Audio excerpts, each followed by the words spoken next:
Hey everyone, this is Keegan from National Powersports.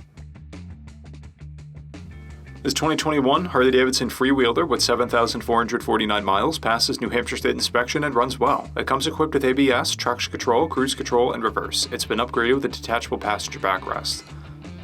The Freewheeler offers motorcycle thrills on the stability of 3 wheels, and unlike its larger Grand Touring sibling, the Tri-Glide, is stripped down to just riding essentials.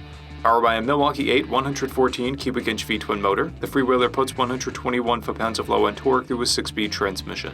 It weighs in at 1,047 pounds and has a 27.6 inch seat height.